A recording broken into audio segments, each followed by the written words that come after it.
Guess what, guys? We're gonna talk about Blade Runner. I approve of this. Not just this one, but I also saw the sequel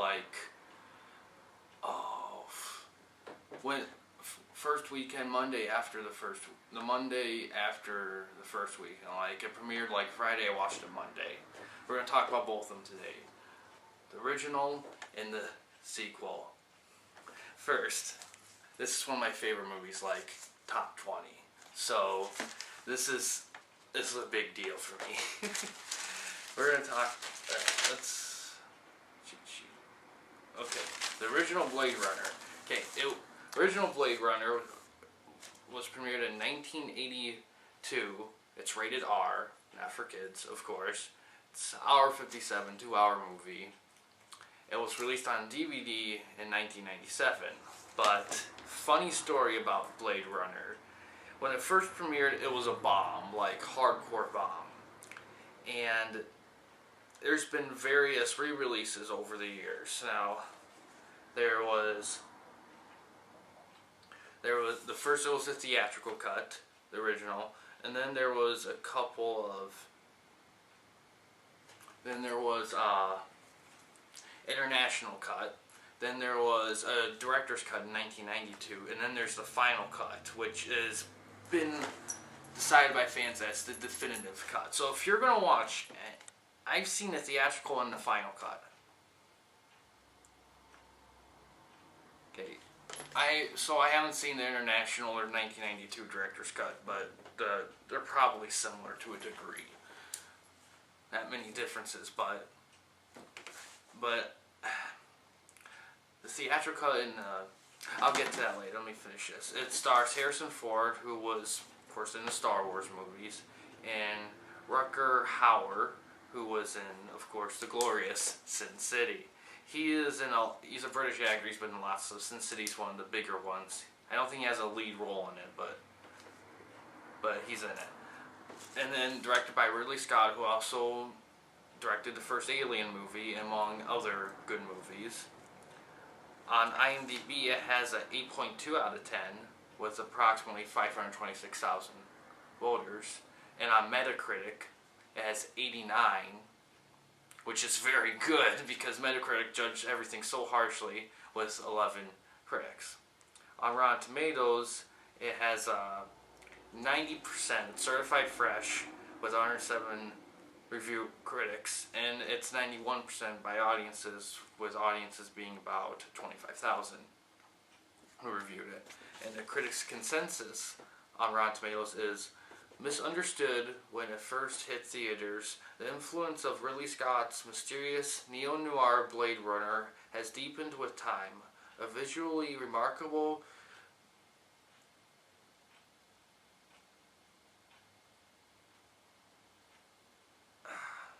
that word, damn it. Remarkable, achingly human sci-fi masterpiece. I don't think it's not achingly. Damn it. I'm gonna have to, I want to get that word right. Hold on a sec here.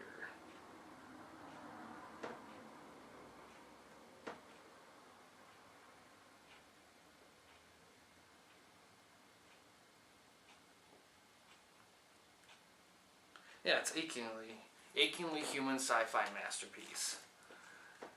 Okay, it's for streaming purposes. It's not available to stream for free, although the theatrical cut was available on Netflix some time ago, but it's not anymore.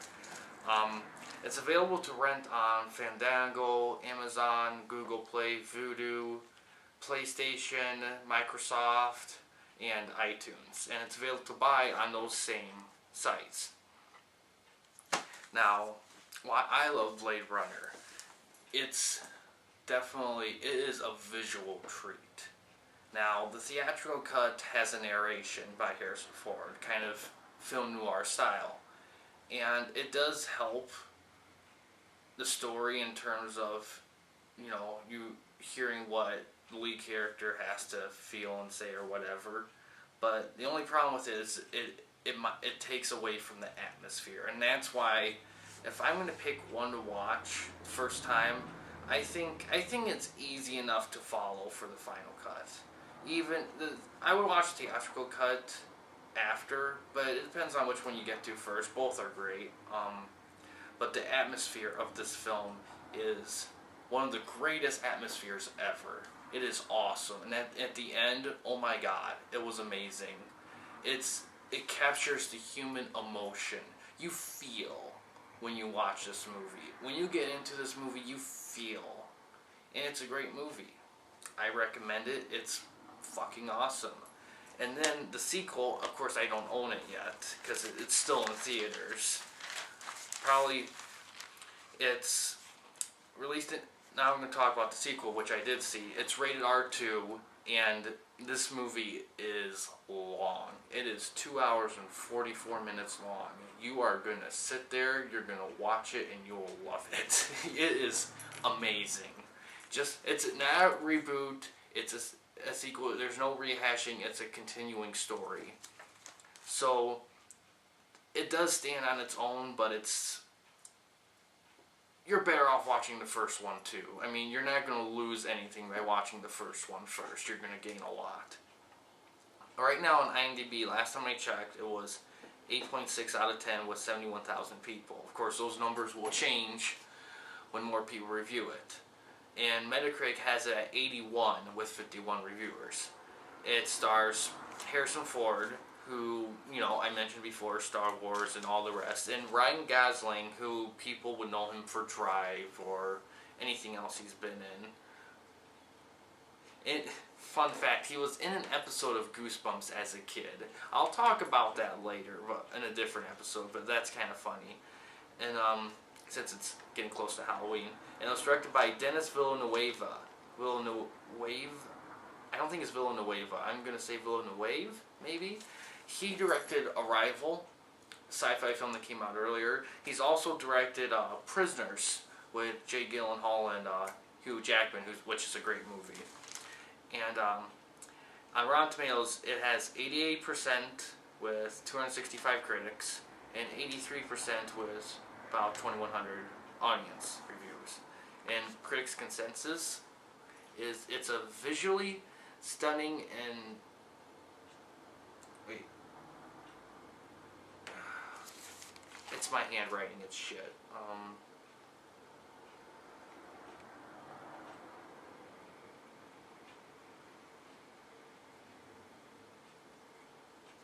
God damn it. I'm gonna have to look this up again. Shit.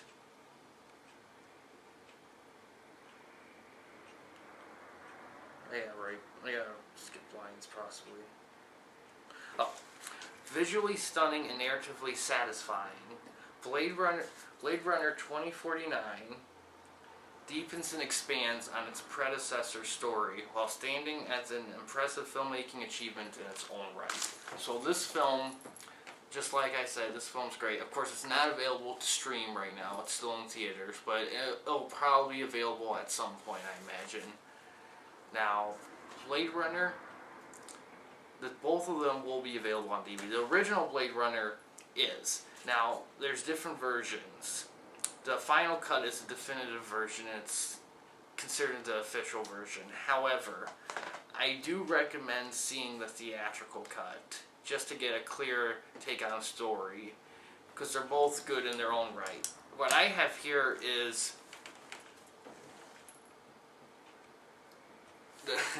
this is awesome. What I have here is the 4-disc box set. It has the final cut from 2007, a documentary on the making of Blade Runner, and it has 82 theatrical version, the 92 director's cut.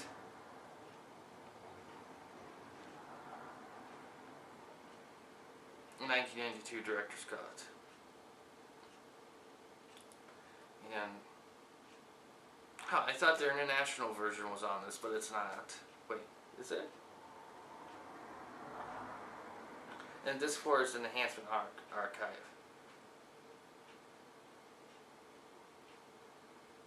In which it has a lot of featurettes.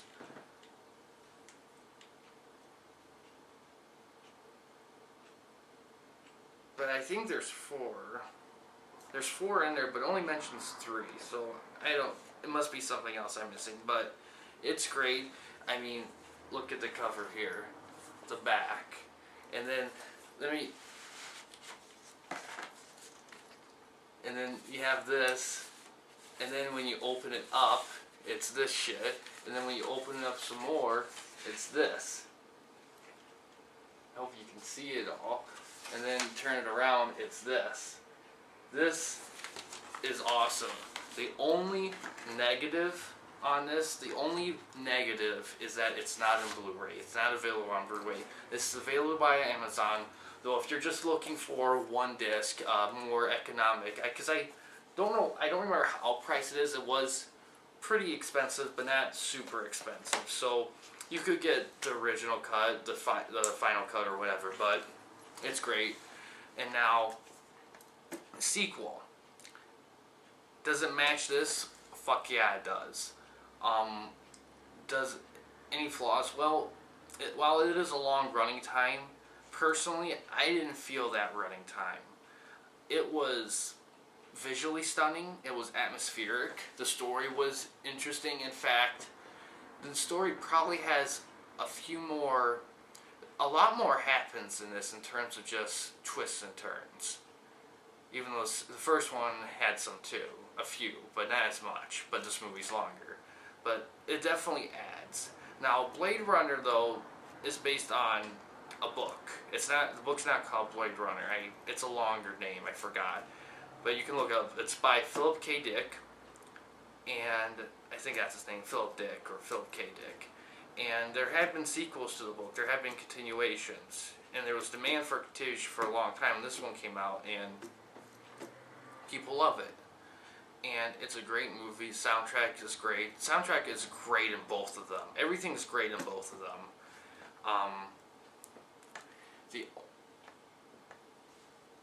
And like I said, the sequel, even though it's directed by a different guy, Ridley Scott does produce it. He is an executive producer, so he was involved in it.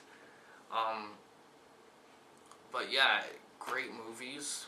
Watch them. If you're getting into sci-fi, they're a great example of sci-fi films. Great example. And why was it a bust, you may ask, when it first came out? It's hard to say. For me, I think the biggest reason why is that I think because Star Wars was hit during the time, and a lot of other sci-fi films, when this film came out, I think it just lost its footing. And this is just my opinion, I don't know for sure, but I think there was just so many sci-fi films going on that people just thought like, it's just another sci-fi film. You know? But it's not just another sci-fi film. It's one of the sci-fi films of all time. I mean, are there better sci-fi films than Blade Runner? That's debatable. There's one I'll talk about in another video. One of the first sci-fi films. It's super old, but I'll talk about it in that video, and we'll compare on that. But as it is, Blade Runner is one of the greatest sci-fi films ever made. It's up there, and anyone should watch it. And if you're gonna, and is there anything you'll hate about them? Well, it's not super dialogue driven. It's visually driven. There's dialogue, but there's a lot of visuals. And, well, there's some weird moments. Like every great movie, there is a what the fuck moment in there. Both of them have what the fuck moments. And second one, I think a touch more than the first one, but it's a longer film. But it has those moments. And are they a little weird? Yeah, but it makes you go, but it's good. It's still good. And yeah, I would definitely watch them. I approve of them. Approve of the Blade Runner films. Blade Runner sequel, go watch them. Go check them out. You won't regret it. If you don't like these movies, then it's going to be because they're too... I will say this. The only reason why I could see that you won't like them is because they are scenery driven. And some people may say that scenery is, they don't see it as good. If you don't like them, you're probably because you're used to the conventional storytelling of today or whatever, and you don't like storytelling that's more visually driven. Which is fine, but I don't see that, personally, I don't see that as a validated enough excuse. Of course, you may just not like it just because you don't like it, but the numbers talk, and lots of people love it. If you happen to be that minority, well, okay. I mean, it is what it is, but the numbers are in your favor to you loving this movie, or liking it at least enough to watch it. But yeah, I recommend both of them. Watch them, love them. Now, I understand if you may want to wait till it comes out on DVD or pay-per-view or whatever for the sequel, which is fine, but because as far as I see on social media, they're not really spoiling anything, so you're safe for now. But watch the first one if you haven't, and after you watch the first one, and if you love the first one, watch the sequel. If you liked it okay, still watch the sequel, because it's good and you may like it more. If you don't, then you probably won't like the sequel because they're very similar, but you never know. But I approve of this. Go watch this. Thanks for watching, and please subscribe. Have a good day.